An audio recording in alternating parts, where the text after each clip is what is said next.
Look at our key concept here. Page 277, or sorry, 278. Just finishing up here, lesson 5.4, representing and graphing ratios. We can make tables like we talked about before, and then from our tables we can make graphs. From our graphs we can make predictions of other numbers, other equivalent ratios, which we could do from our table as well, but just showing you two different representations, two different ways that we can do that. So if we look at the do you know how, number 4, they want us to complete the table to show equivalent ratios representing the cost of $8 for every 3 boxes. Then write the pairs of the values as points to be plotted on a coordinate plane. So always make sure we're reading the directions here.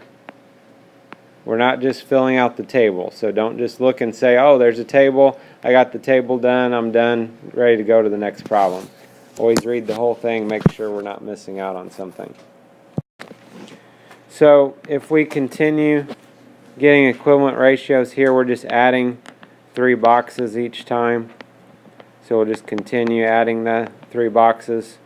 Add another 3 boxes would be 12. Add another 3 boxes would be 15. And the cost for every 3 boxes we add, cost is going up by $8.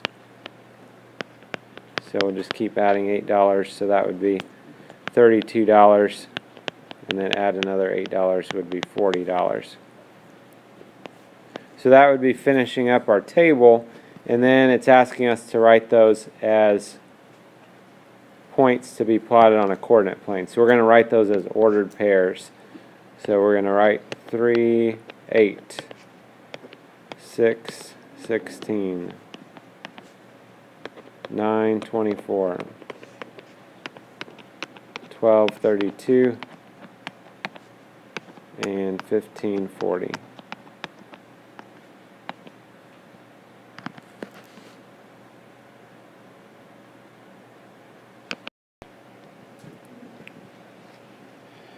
Number 5 asks us to plot the equivalent ratios 3, 4, 6, 8, and 9, 12 on the graph, and use the graph to find the number of nonfiction books purchased if 10 fiction books are purchased.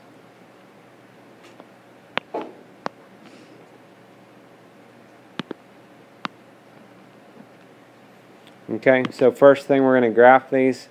We've got to remember when they give us points like that, coordinates like that, our first number is the x, the second one's the y. So x is 3, well that's going to be between the 2 and the 4.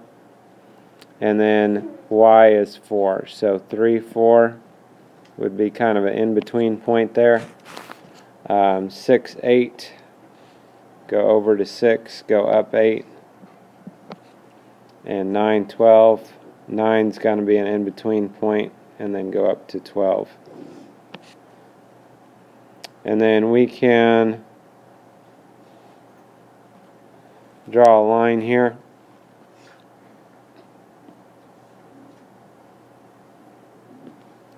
That goes through these points.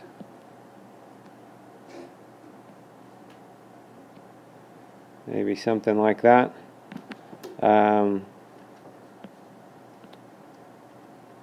We can extend this way, we can extend further this way. And then we're trying to find for 10 fiction books, how many non-fiction books that would be. So if we come here, we got 10 fiction books.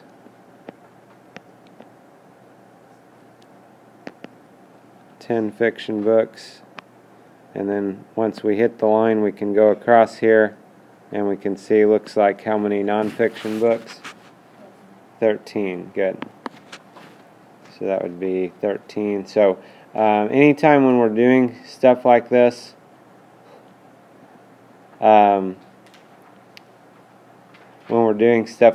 we need to maybe write in complete sentences. So we could say there would be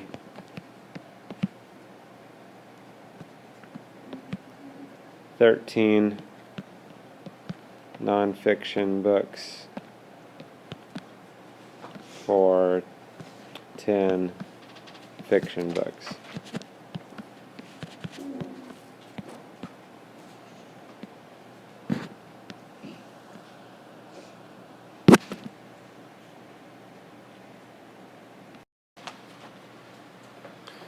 So workbook page 67, we're going to look at problem number 1 first of all.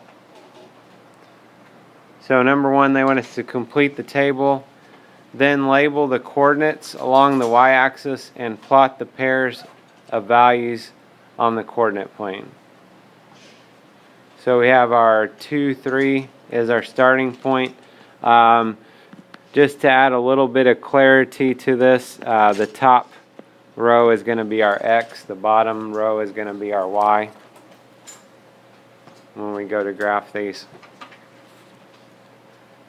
And so you can see on the x's we're adding 2 each time, so it means on the y's we need to add 3 each time. Good. So we keep adding 3.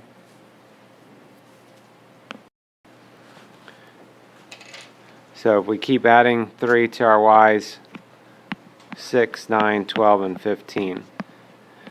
Now, the x-axis they have labeled on the graph, the y-axis they have not. So we are kind of deciding what we're going to do here.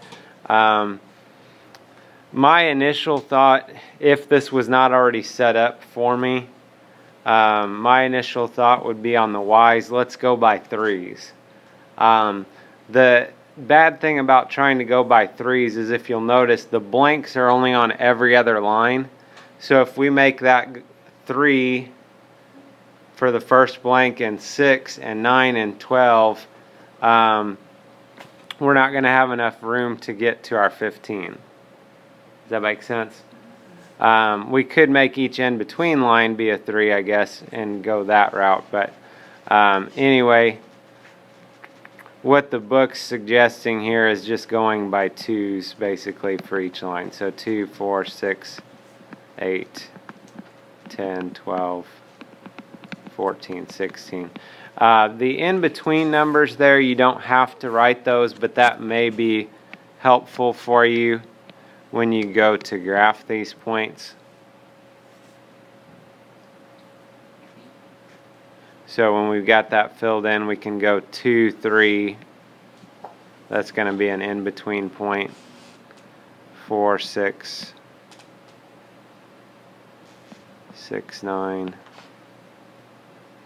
8, 12, and 10, 15.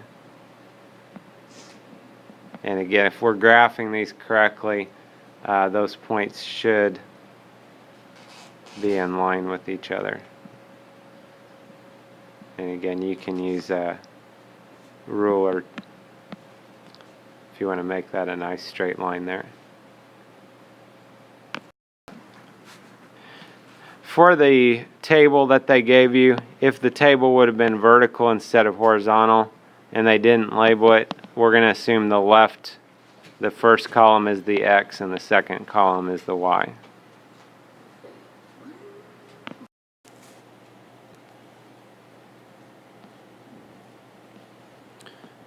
We go to number 4. A car uses 5 gallons of gas for every 120 miles it travels. Complete the table and graph the values first of all. So completing the table, this one we've got some numbers filled in. So this table, we started at 120. If you'll notice, we didn't just add another 120. If you want to do an in-between one here, if that helps you, add another 120 would be 240, even though there's not really a spot for it. And then that would be 10. Then we add another 120, would be 360. We add another 5. That's not a bad way of going about it. The other option, if you want to, if you're able to see this, going from 120 to 360 is multiplying by 3. So then 5 times 3 would be 15. Our next part, the last part in the table, picks back up again. They just added another 5 gallons of gas, so that would be adding another 120, which would give us 480. Good.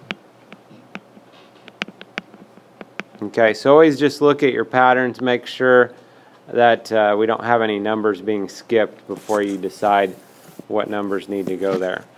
Alright, so that would be completing the table, and then we can graph those. Again, the book's not labeling all their stuff here, so you may want to label some of this in-between stuff. Might make it easier to keep track of where you're at. So if we graph 5/120, it's going to be an in-between point for sure. 15/360 is in between as well, and 20/480, another in-between point. Okay, if you wanted to, if you put the 10/240 on your chart, you could add that point in as well. These points should line up with each other.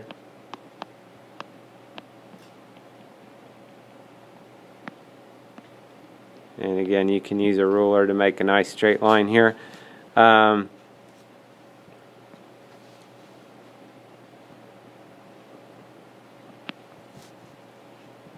So line maybe looks something like that. Then the next question, how many gallons of gas does the car use if it travels 600 miles?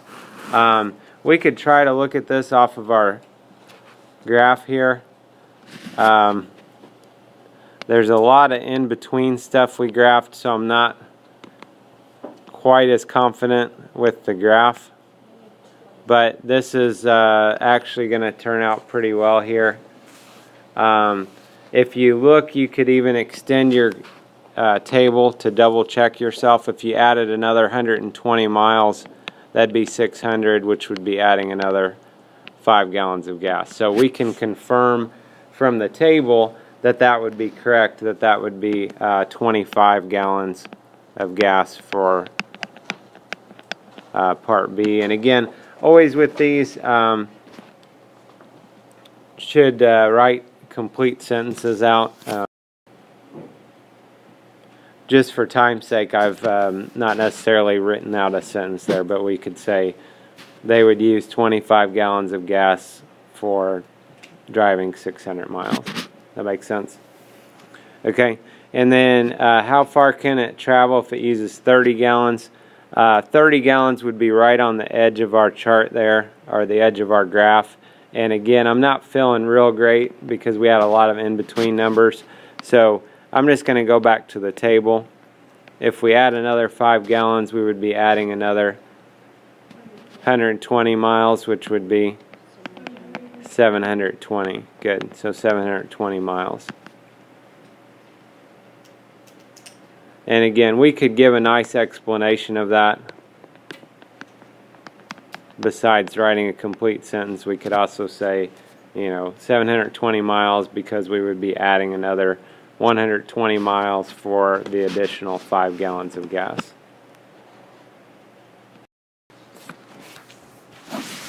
So look at number 6.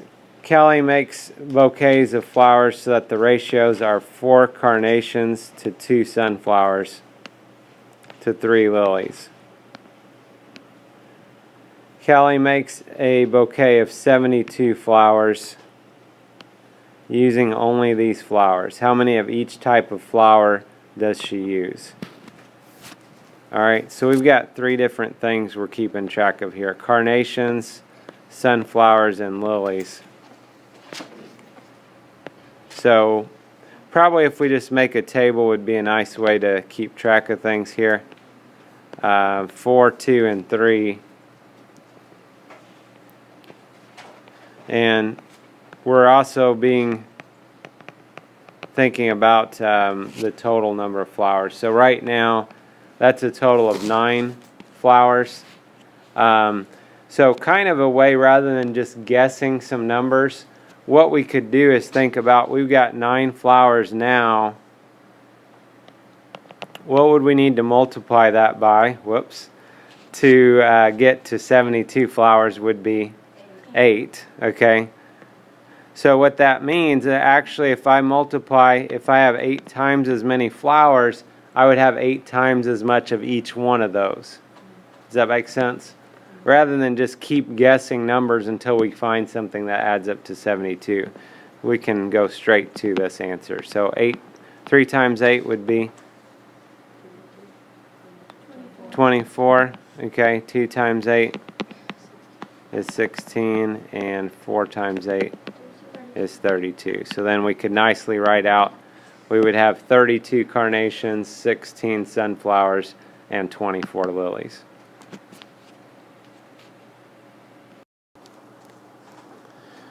We look at number 7.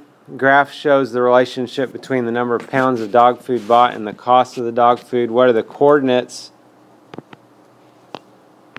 of the point that represents the cost of 6 pounds of dog food? So 6 pounds of dog food, make sure we're looking at dog food, find the 6. We're going to go up till we hit our point. We're going to go over. Remember, when we list the coordinates, we put the X and then the Y. So our coordinates would be 6, 9. They could further ask, what does that point mean? And then we could say 6 pounds of dog food would cost $9. They didn't ask that, so we don't have to do that. And we look at number 8. Restaurant pushes together 3 tables to seat 13 people. Complete the ratio table and plot the pairs of values on the coordinate plane to find how many tables are needed to seat up to 65 people using this pattern. So we can start out, we could say we've got 3 tables. They already told us was how many people? 13. Okay. So if we would do another pushing together here of 3 tables, another 3 tables would give us 6, and then that would give us another 13 people, would be 26. Good. Another 3 tables would be 9, another 13 would be, another 3 tables would be, another 13, another 3 tables. And does that give us 65? Okay. Very good. So that would be number of tables needed. We could make a nice statement saying that we would need 15 tables for the 65 people.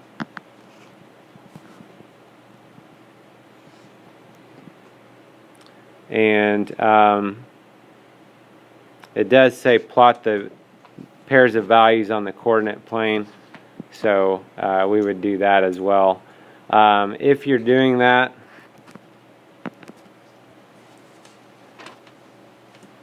this one, we're in control. There's no numbers here, so definitely the X's, which is our tables, I would go by 3s. And then the people would be our Y's. We would go by 13s there. Okay, as long as you go by consistently the same number, that's fine. We would need to label this. This would be our tables. This would be our people.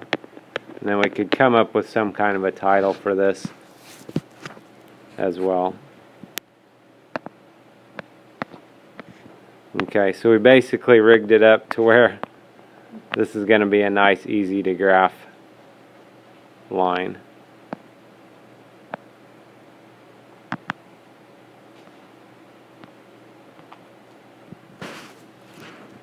So this gives you an idea of how to represent and graph ratios.